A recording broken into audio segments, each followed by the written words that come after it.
Welcome to the Black Duck Revival Podcast. I'm your host, Jonathan Wilkins. I'm excited to have you join me as I speak with a fascinating collection of folks, all of whom have in common that they've made a way for themselves by finding an intersection between thoughtful consideration and the tactile work of getting their hands dirty. This is an examination of intention, capability, and craft. It's where philosophy meets the blue-collar work ethic and where I find real value.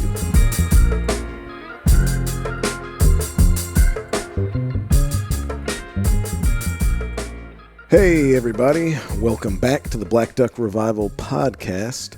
This week I'm going to do a solo episode. I kind of struggled with figuring out how I was going to just adjust to the fact that occasionally, I think because of my unorthodox schedule, the best thing for me to do is to kind of like really hunker down on the home front, and that's what I've been doing the last couple of weeks. So all that to say that I was traveling a whole bunch. I got a couple weeks to be at home, and I've given myself this. I think it's really a strengthening factor to the podcast, but occasionally it can make it a bit more difficult, which is I've really made a promise to myself that I'm only going to do in-person conversations with folks. It's not that I don't occasionally even participate in podcasts for other people's platforms, over Zoom or something like that. But I just think for me personally, I'm able to have a more intuitive conversation with somebody if I'm in a room with them, picking up on all of those, different social cues that we're conditioned to, after a lifetime of interacting with people. And I think the sound quality is better if you're doing it in person with these broadcaster headset things that I'm wearing. Basically, if you've ever seen those like announcers at like a football game or something, that's what it looks like most of the time when I'm recording a podcast. But anyway, so just a little lull in between guests. We will have next week. We will be back on like regularly scheduled programming style. We'll be back at the same time, same station, Tuesdays, released early in the morning, and we'll be back with more guests. But I do think that moving forward, we're going to have 2 to 4 solo podcasts probably per year. I think this podcast is going to be number 31, which means that we are kind of past the point of no return. We are, over halfway through, which, my initial goal was to do 52 episodes in this first year. It kind of started last year right at the beginning of duck season in Arkansas, which puts me at hitting that year threshold again at the beginning of duck season. And I'm thinking about doing something a little bit interesting with that, maybe doing like kind of a cool dinner/live podcast recording there at the lodge in Brinkley. Just something that if folks are, not too far away from East Arkansas, they could come and we could do a really neat meal and have some cool guests and just have kind of like a live conversation and everyone hang out there in the lodge on the recliners and the couches and, crisscross applesauce on the floor like the old house shows of my storied youth.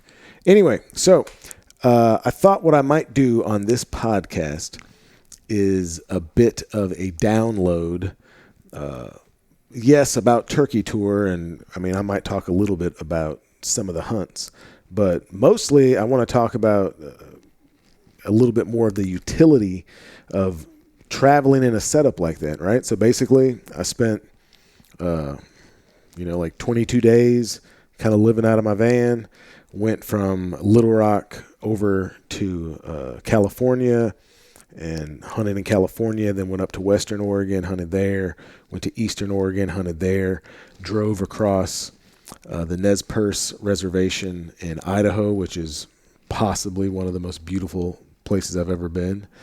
Made my way into Montana and ended up there at BHA Rendezvous and did a waterfowl seminar and some other stuff.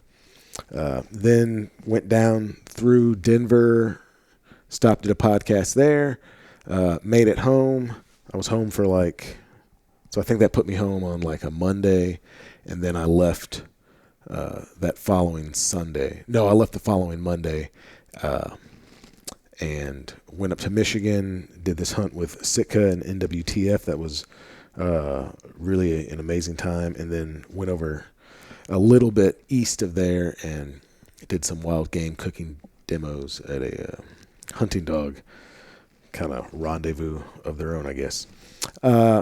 So anyway, basically in about 5 weeks, I put about 10,000 miles on my van. And so for the first 3 weeks, I spent every single night, sleeping in the van. And then that last week in Michigan, I did have, I had accommodations. I had a hotel room there, doing the Sitka hunt, and then the event was at this resort, which was what was it called? Shanty Creek there in northern Michigan. It seemed like a very well-known thing to Michiganders. I don't know, kind of akin to like an older Branson. I'm just talking about the lodging part of it. I guess it's like a golf course, and then in the winter they blow snow machines, and it's like a ski resort. But I was comparing it to Branson, which is just kind of ubiquitous for the part of the country I live in. That's like Silver Dollar City and Andy Williams sideshow. I don't know what he does there, but yeah, they had never heard of it. But so anyway, before I go too deep into this ramble, man, I put a lot of miles on this vehicle, right? Great time to buy gas for a really fuel efficient 1-ton van that is 25 years old. I say that sarcastically. Gas, I probably paid $4.50 to $5.50 on average per gallon of gas.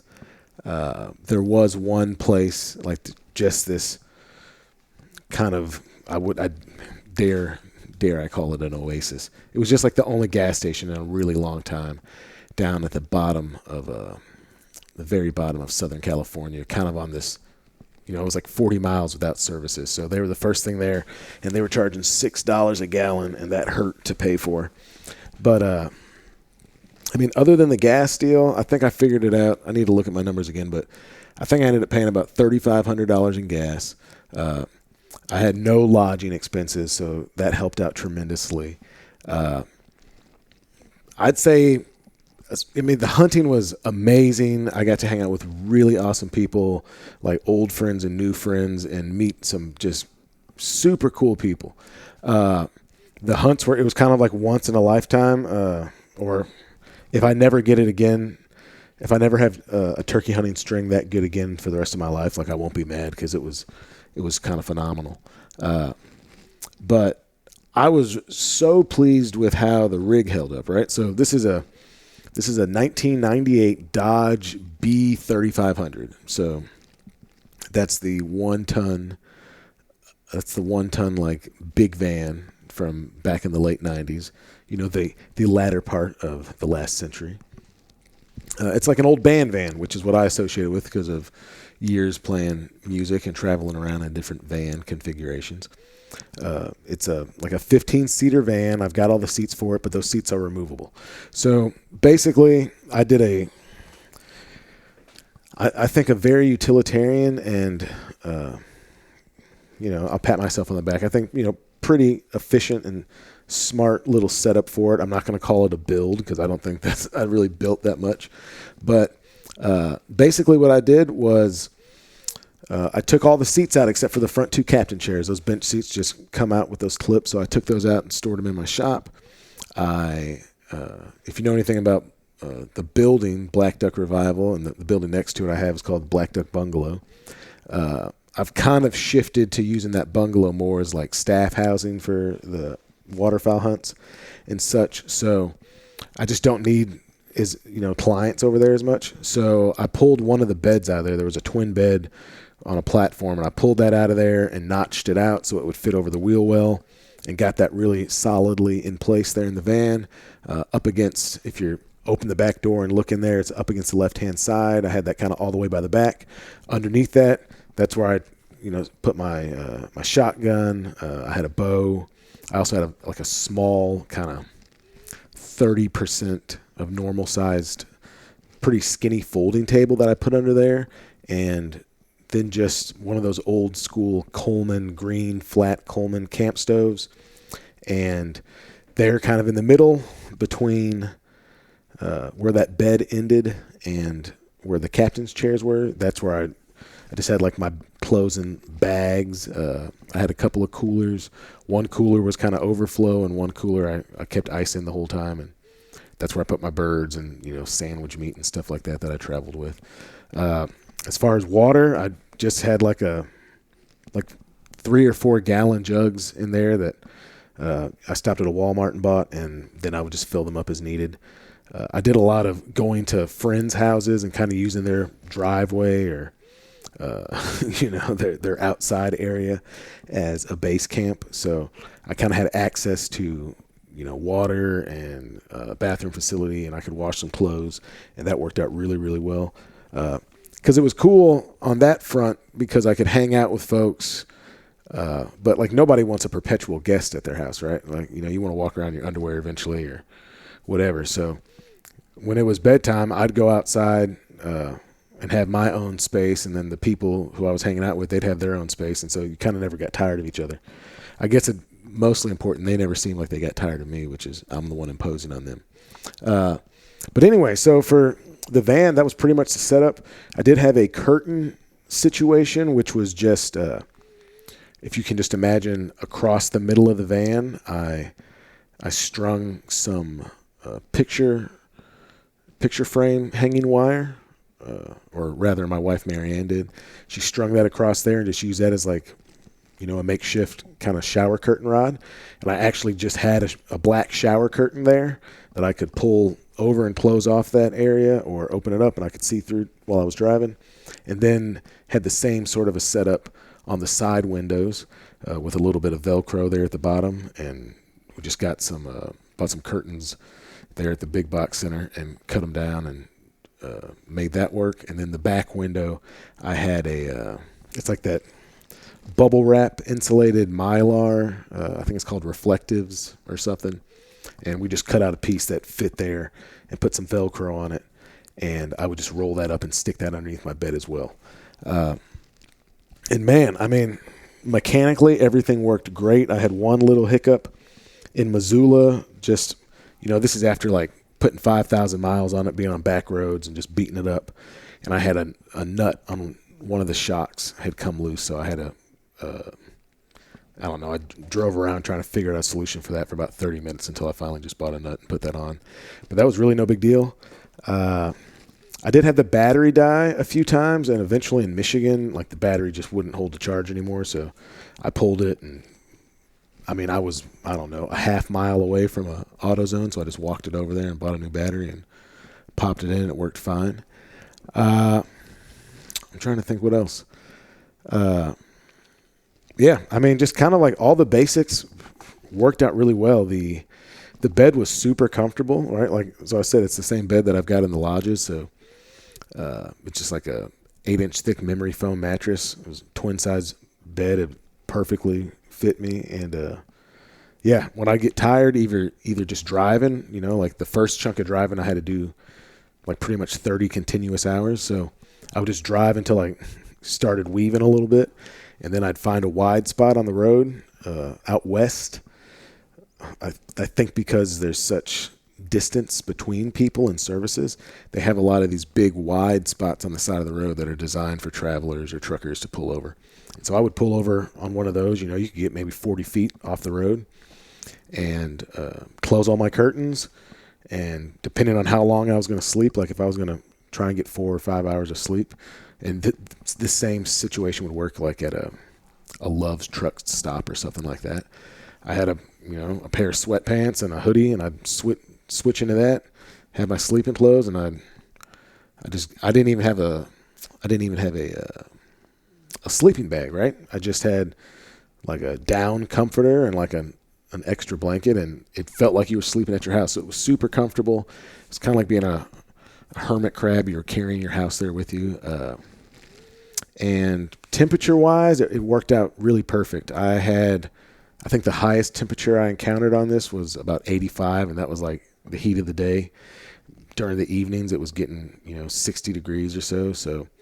And then the lowest temperatures I experienced one day in Eastern Oregon. I went to sleep, and it was starting to snow. And when I woke up, there was like 4 inches of snow, and I think it got down to about 28. And it was a little bit cold when I woke up and got out of bed and was putting my hunting clothes on. But as far as sleeping, I was perfectly comfortable in that entire range of temperature. It would not be near as comfortable if it started getting hotter than that. Like right now in Arkansas, it's like 101 degrees with miserable humidity. And if I'm going to travel in that van, not just in the spring, right? I do need to make some adjustments and probably get one of those rooftop little mini HVAC systems so that I can, turn a little air conditioner on or turn a little supplemental heat on, depending on the conditions.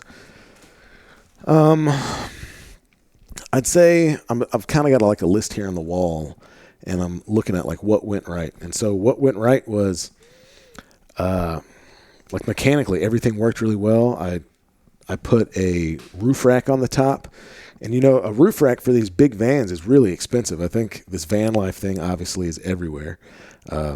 And just like a big roof rack that fit a van this size was like $1,200. That wasn't something I was willing to invest in. So instead what I did was I got 2 sets of just like ladder rack bars that you would see like like a plumber's van would have on top. And I used those as supports and then ripped a piece of 3/4 inch treated plywood that I had at my shop to where it would fit on top of that rack. Bolted it down, and then I was able to mount my spare tire up there. I also mounted a couple of, just 1 inch wide eyelets up there and put a 5-gallon gas can secured with a bungee strap. And that, honestly, I was kind of amazed at how secure that made me feel, because like I knew I could change my tire if I needed to, right? I knew if I ran out of gas, I could just get up there. I kept about 2.5 gallons of gas in there the whole time. And there were definitely some stretches out west where, you're going 60 and 75 miles between services. So if anything kind of went awry, it felt good to have that as an insurance policy. Man, other than that, stuff worked pretty cool. I worked out a little routine where I'd wake up in the morning and I'd pull my little miniature table out. I'd set my Coleman stove up. This whole thing took like a minute and 30 seconds. I would boil some water and I'd make coffee. And initially I was just doing it with these, like Starbucks instant coffee packages. But it's decent, but it's not near as good as a fresh cup of coffee. So I think about halfway through the trip, I realized I was like, man, I just need to go buy a French press. So I went and bought a French press and just started making top shelf coffee every single day.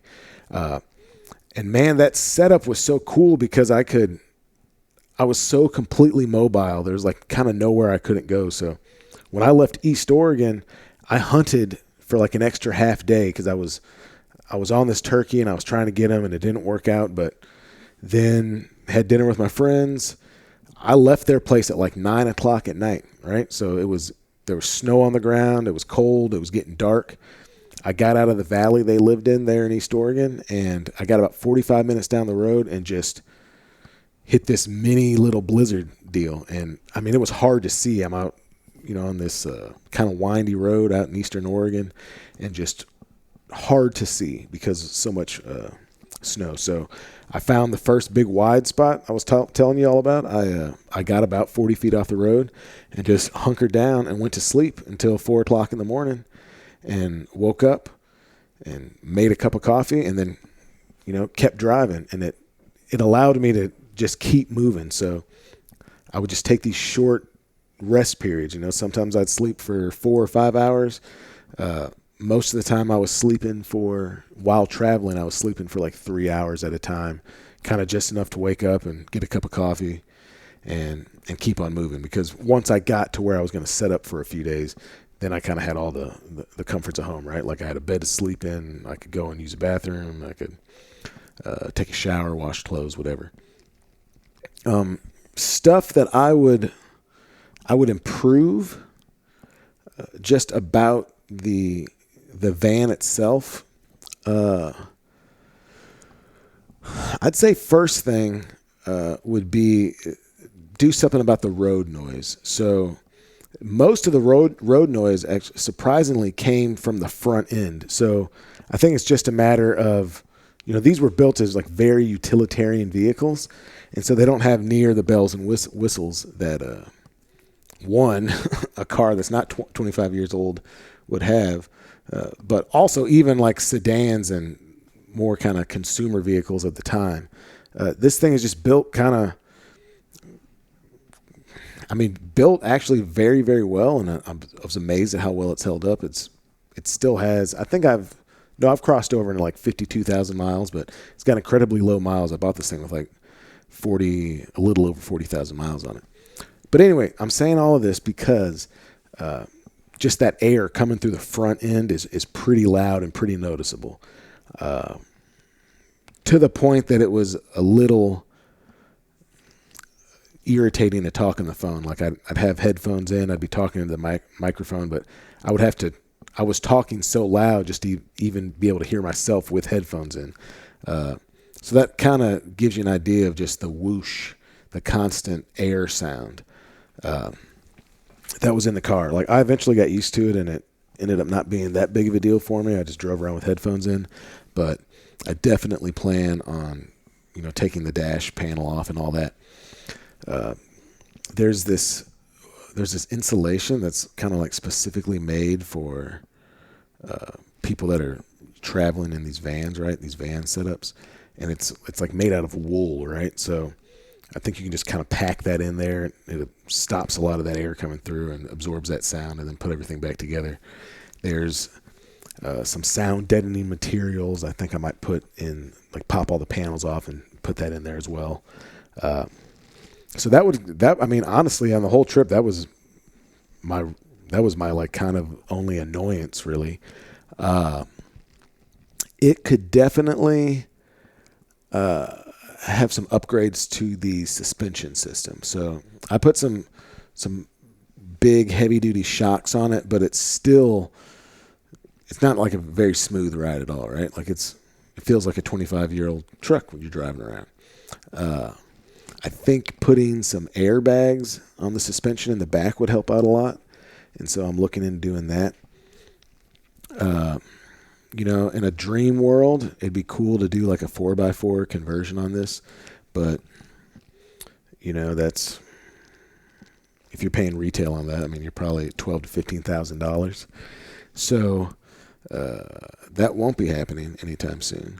But I do think I'm going to switch to just some slightly bigger, knobbier tires, maybe look at a little bit of a lift, but I actually think that just putting new tires on it and putting those airbags on the back will give it the little bit of lift that I'd like. I think that for the suspension, I think the rooftop HVAC setup with, probably one of these. I'm still trying to figure it out. It seems like the easiest way to do that would be getting a hold of one of these like very quiet Honda type generators. Wouldn't need to be a really big one, and just run that supplemental air conditioning off of that. I don't want to be disturbing the peace. If I could run it off of just batteries and solar, I'm looking into that as well, because that might be cool, but it just might take a little too much juice. And honestly, like, it was something that I never would have needed to run for this entire journey. But, I'm looking at trying to do a week or two for early Canada Goose out west, and it's going to be hot. And man, I can take the heat, but dude, sometimes, well, not sometimes, it's nice to be able to even just like wipe off with a wet wipe and then get some air flowing on you at the end of the day.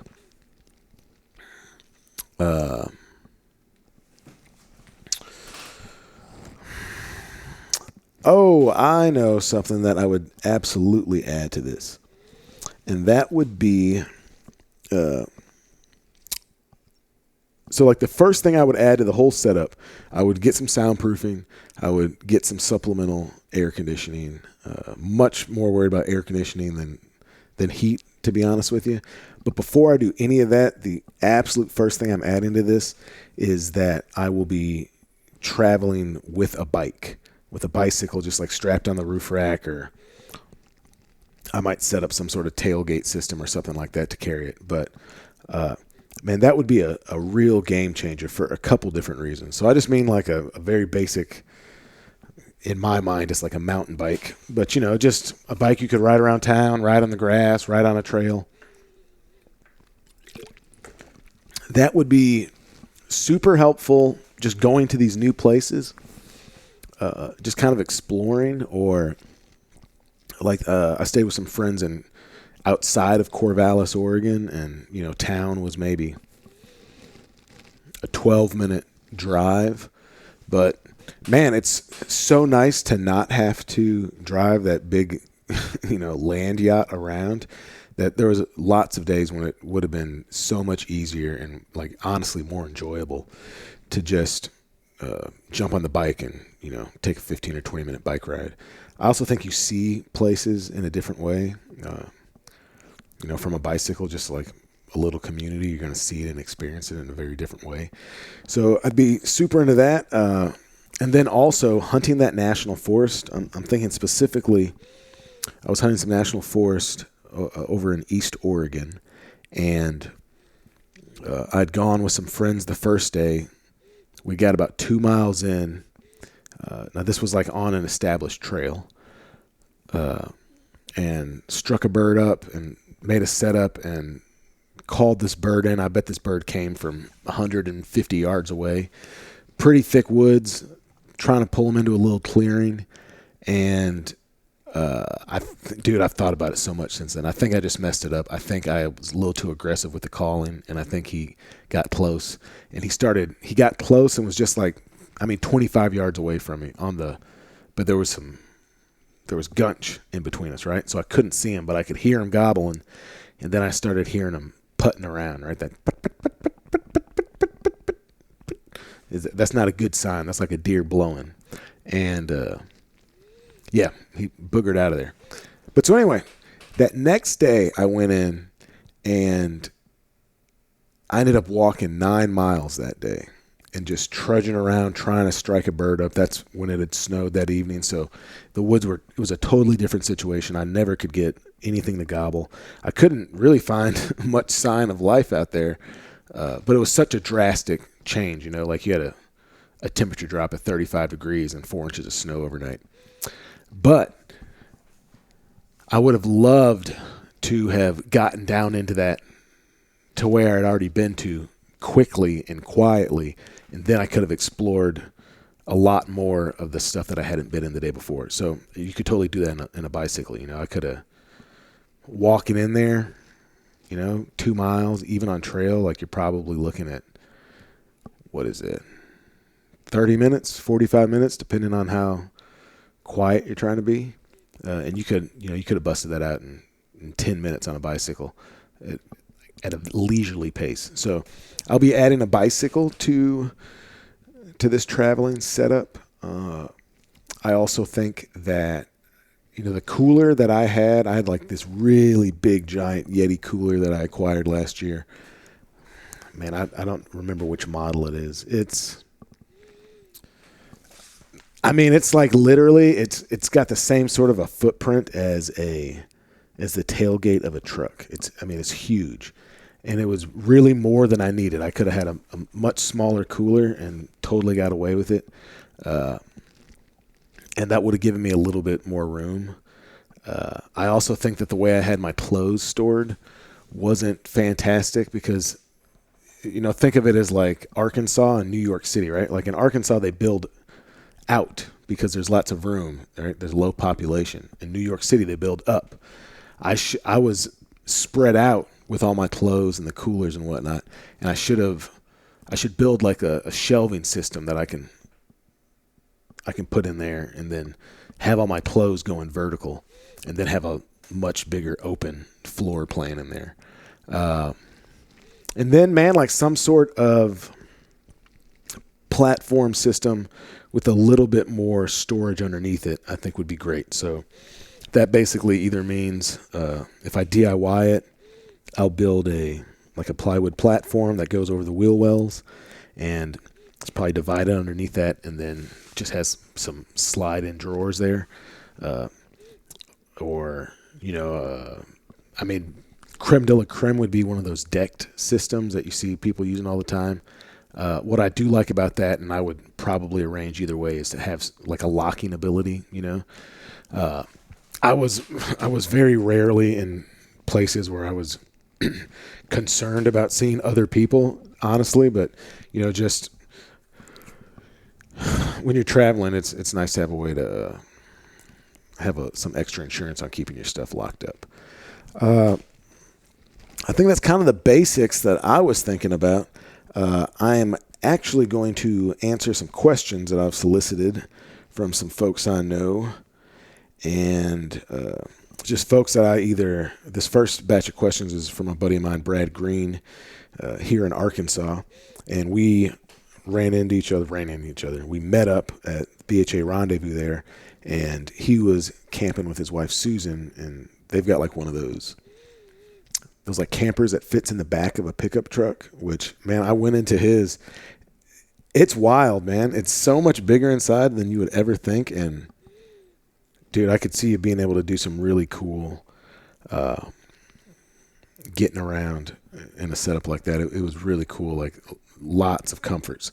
But so let's see what Bradley here is asking. All right. What tools and spare parts would you recommend both for the van and hunting gear? So I did have, what I thought was like a pretty decent toolkit put together. So I basically had a big Tupperware container, and in that I had a battery trickle charger, which I did have to use a couple of times, and that was pretty easy when I was, staying parked outside of somebody's house, or, like I stayed at like kind of a working ranch. So I don't know, what do you call that? It wasn't a pasture. It was just outside their house. I don't know, right by the corral. But I was able to, and I brought like 100-foot extension cord. So I was able to run an extension cord from the shop over to my van and keep the battery charged up. I had jumper cables. I never had an occasion to use those. No, that's not true. I did use those in Michigan. So I had those jumper cables, and then I had like a ratchet set, and I had just like a regular wrench set, and what else did I take? I just took like a screwdriver. I took one of those screwdrivers, that's like $5, where you can flip from Phillips to a flathead, and there's like a big side and a little side. I took that. I took a hammer, because there's lots of occasions to just have to beat on stuff. And then I brought some extra ratchet straps and some toe straps. And I figured with that, and some help, I could get out of most situations if I use common sense. The other thing I did was I made sure that I had AAA, which I would absolutely recommend to you. It's like $60 a year. And I got the mid-grade AAA, and it's like $60 a year.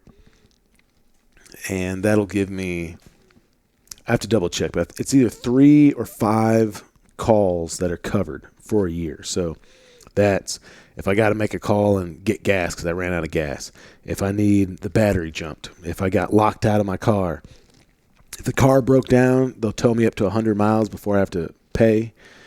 And I mean, that kind of covers all your bases. So I figure between, most basic self-rescue, which would be just being able to diagnose and fix a few basic things in your car, having a spare tire, having a jack, having some extra gas, and then having, like a screwdriver, basically a couple different screwdrivers, a wrench set, a ratchet set, something to bang with.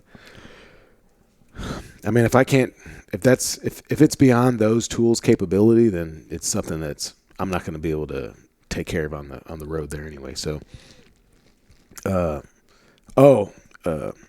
Allen wrench set. I'd recommend that. There's always like weird things in cars where suddenly they want. So I'd say like just like a regular Allen wrench set, and then maybe one of those ones that has like the star heads, and that would cover everything. You could use that on your like compound bow. You could use that on the car. I mean, if you had all that stuff, you could work on your vehicle. You could work on your bow, and then I had I did have a couple other things. I had a pair of channel locks and a pair of vice grips. And, you can that's just kind of all the basic stuff. Like, I mean, on a vehicle, you're going to be turning things, right? So it's all going to be bolted together or screwed together. So those are the tools that I would use to kind of effectively work on most of the stuff. And one of the benefits of this being a 98 and it being such a utilitarian vehicle is, this car has this van has like roll up windows. It's got like a cigarette lighter. Like it's not just a place to plug your charger in for. Like it was designed for like a cigarette lighter. It's got an ashtray in there. It's got the fake wood grain, just a radio, no tape deck or CD player or anything like that. So it's just kind of easy to deal with. So I'd say that as far as tools, that's if you went to a big box store and bought all that stuff new, you could probably get it all for like $120.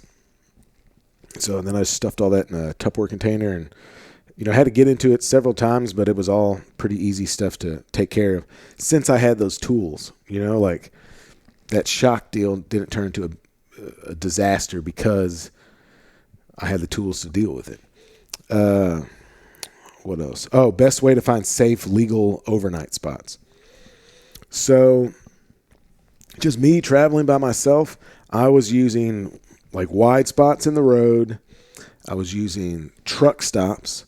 So like if I saw, like I'm talking like a big truck stop. If you pull in at any big truck stop, on a major thoroughfare at between 10 at night and 3 in the morning, it's just going to be, from what I've experienced, it's going to be a ton of truckers and then a bunch of people in vans or just people in their cars pulled over. And, I actually feel pretty secure in that situation. So I'd pull over there like in a Love's truck stop parking lot.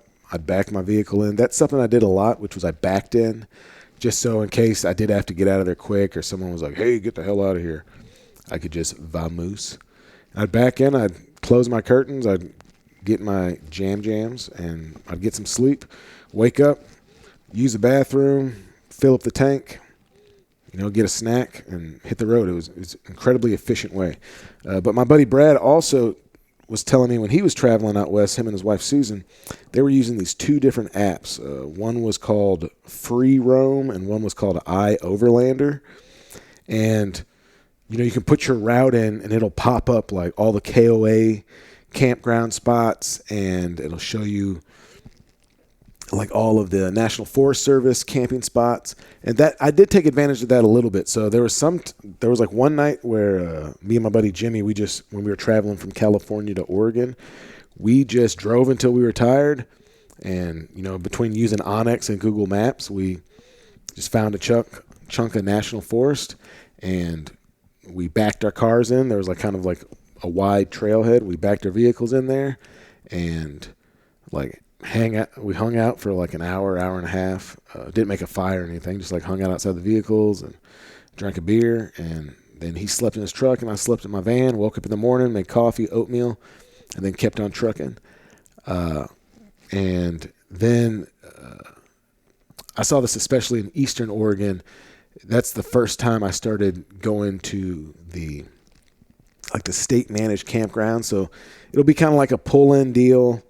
They've got like spots with like a fire pit and a place to park your vehicle or your camper or whatever. They've got some communal restroom facilities. So picnic tables, whatever. I personally preferred to just sleep someplace where I could get in and out of it quick. I didn't have to pay anything. $10 or $15 isn't prohibitive necessarily, but I just needed to be able to not drive for 4 hours or 5 hours while I got some sleep. I didn't need a whole setup. But I would stop and use the bathrooms at those places. And man, they're maintained pretty good. Some of the questions I get are silly here. No, I never had to go number 2 in my van. And honestly, the way I dealt with that was I just go to a truck stop, or if you're stopping at your friend's house, be like, hey man, can I use your bathroom? I wasn't really interested in carrying around a compostable toilet or anything like that. And so, yeah, that was pretty easy. And then, I guess I have the privilege of being able to pull over on a lonely stretch of road and take a whiz as needed. So I did that plenty. And yeah, it was really pretty easy. I was able to take showers, from time to time, and then, just brushing your teeth. And I got kids, that wear pull-ups. So I just took a pack of their wet wipes, and I stayed cleaner than I did back when I was living in a van with a bunch of rock and rollers. What other questions do we have?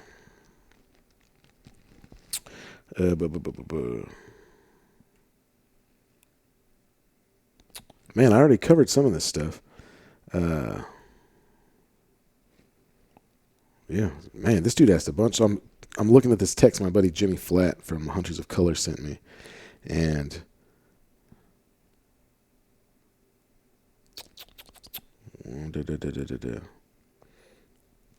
yeah, so I think some of the latter end of these questions are pretty good. So he asked, would I do it again? Absolutely, I'd do it again. It is probably some of the happiest. It's probably the happiest I've been in a long, long time. And I mean, I have a good life. It was just so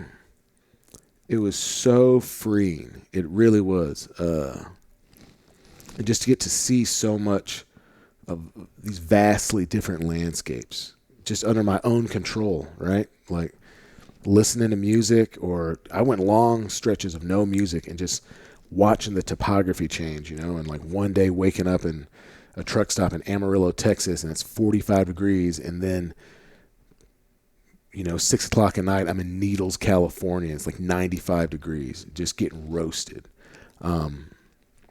And going from these eastern deciduous forests and these crop fields to these deserts. Western New Mexico was really beautiful because you got out of the deserts and it kind of hit, or maybe I'm saying it wrong. Maybe it was eastern New Mexico. I guess because it was kind of like mountains and these deep green coniferous trees. So yeah, I'd absolutely do it again. The hunting was phenomenal. So cool. I'm saying cool. That's not a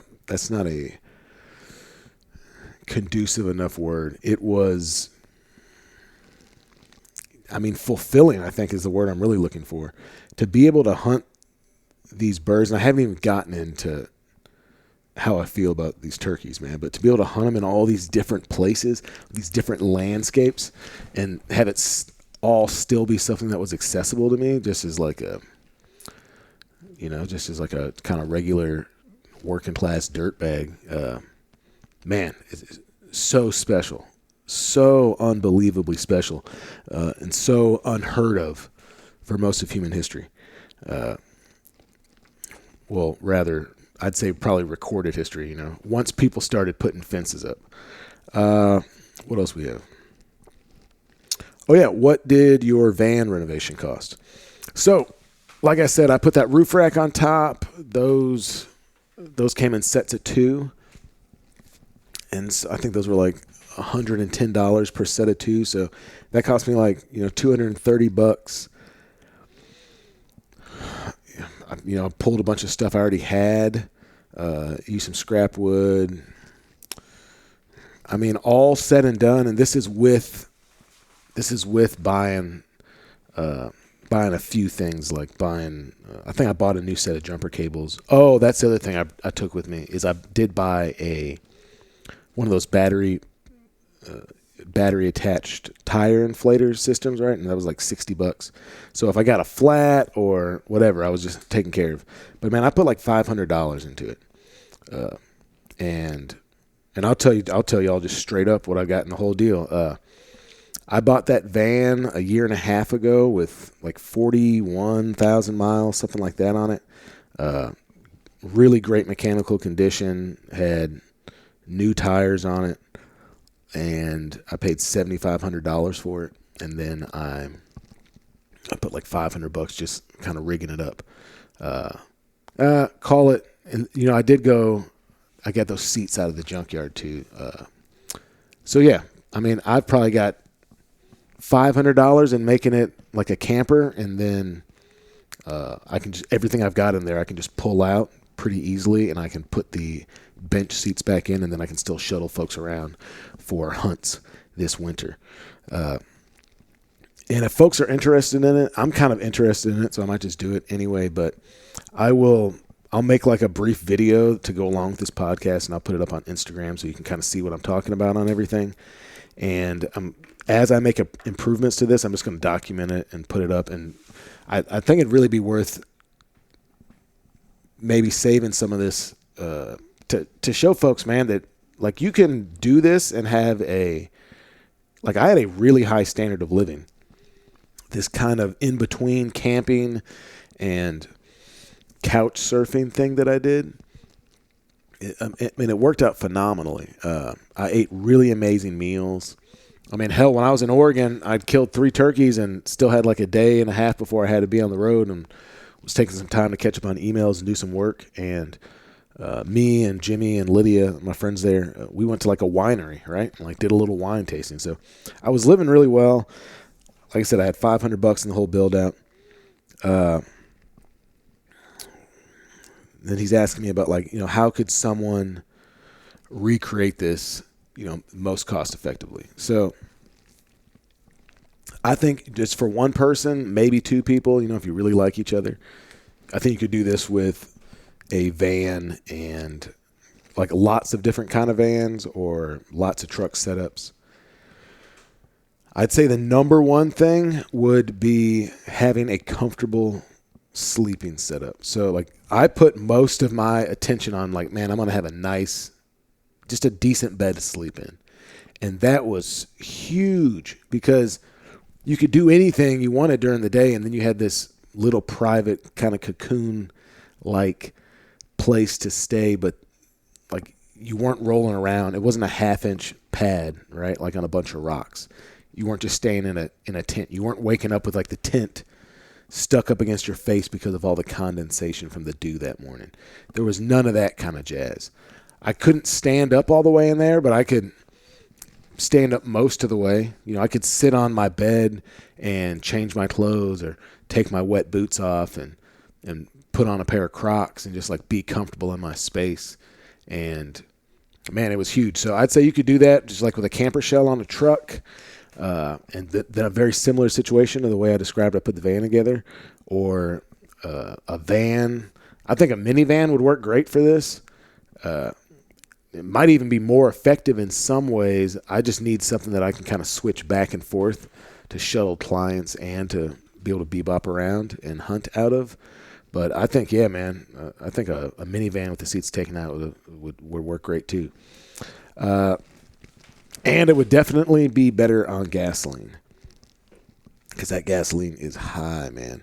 But still, I still came out so ahead, I think on 2 reasons. One, like just transportation cost. If I was like, hey, I'm going to fly to California and then I'll catch a ride with Jimmy from California up to Oregon, we'll hunt there, and then I'll have to fly to this other part of Oregon and have my buddy pick me up there, or I got to rent a car, and then I've got to get from there and fly to Missoula or anything like that. I mean, it would have been astronomically higher, right? I mean, a plane ticket one of those plane tickets might have cost $1,000 or $1,200 or something. So you start stacking that up. On travel, I still came out better. I didn't have any lodging costs in the whole deal. And, we're talking like essentially 30 days on the road. I didn't pay for lodging a single time. I paid for gasoline, but I could, it almost felt like I had a superpower, right? Like, when I left Arkansas, I had 36 hours to get to California. It was 30 hours of driving. And so I just drove until I couldn't drive anymore, pulled over, slept for long enough that I could drive some more. There were several times where I'd wake up, I'd drive for 2 hours, and then say, man, I need a little more rest. And I'd pull back over someplace and get a couple more hours of rest. And, man, it worked out good. I mean, I was just able to go. Now, eventually that would wear you down, but man, it worked really phenomenally. The only other thing I think that I would add to this, and I absolutely need to, as without like putting all my business out there, I'm definitely moving towards, I think, spending a lot of time in that van, traveling around, hunting and documenting different stuff in this country and the way different people live and the way they hunt and the way they eat and having conversations with people and all that stuff. Man, it's so cool. It's so cool.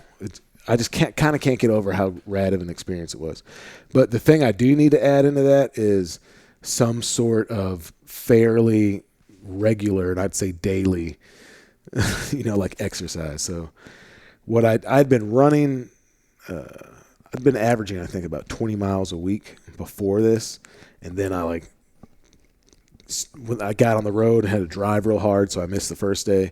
And then I was like hanging out with my buddies, and so I missed a day. And then like pretty soon I was just kind of like off the rails and wasn't running every day anymore and like wasn't working out and was, eating stuff that wasn't the best for me. And that's got to be in balance a little bit more, but man, as far as just being able to get up and go, I think the rig's pretty set up for it, and I'm excited to see what I can do with it.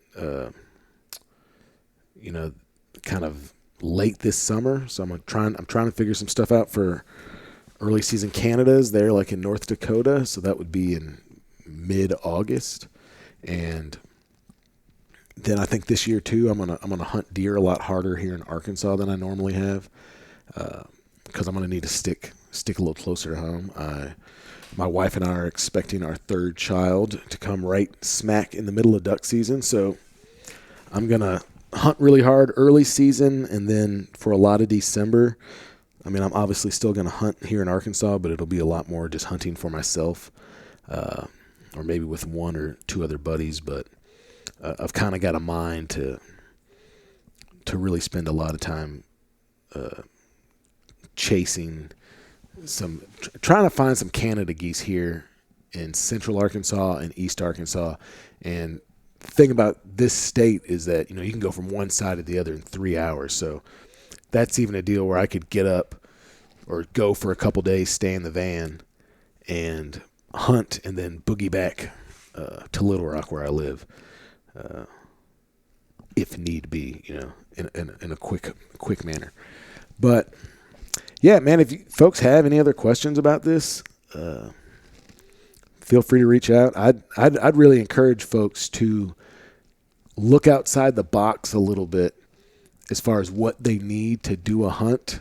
It's not an either or deal. It's not that you have this luxurious lodge type situation with every one of your needs catered to, or you're just sweating it out in one of those little tiny one-person tents up on the side of a mountain and you carry everything on your back.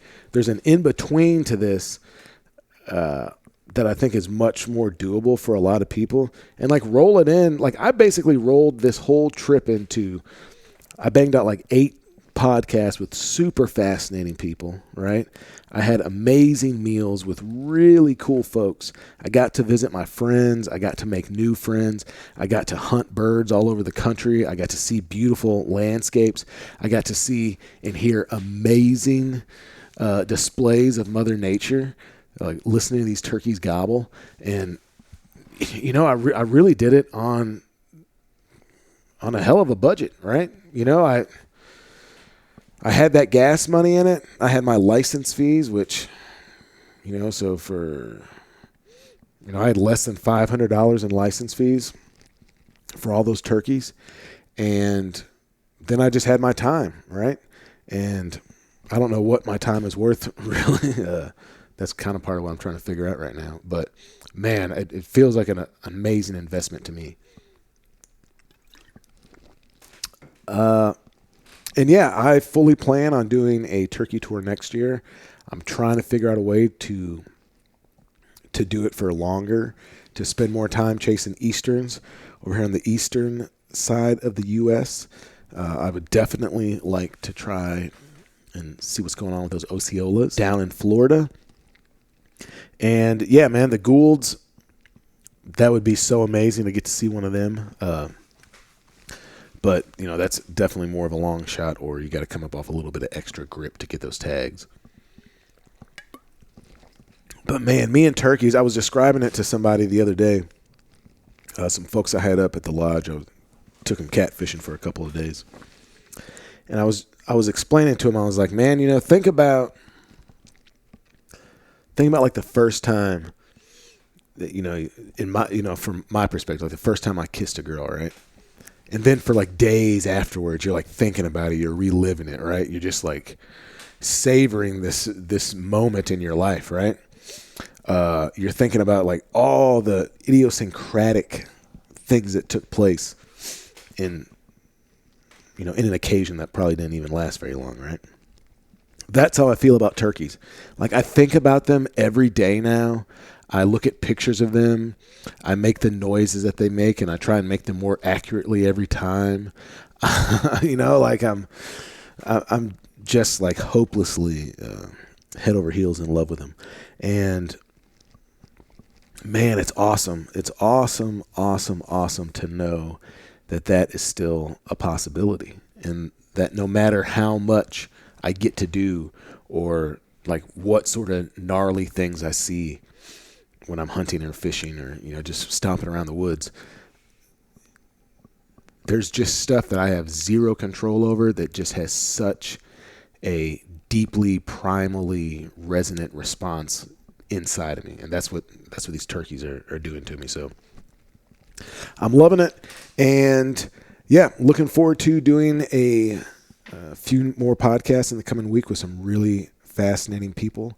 And yeah, thanks for listening. If you have any questions about this rig, this setup, give me a shout, and we'll talk to y'all later. Bye.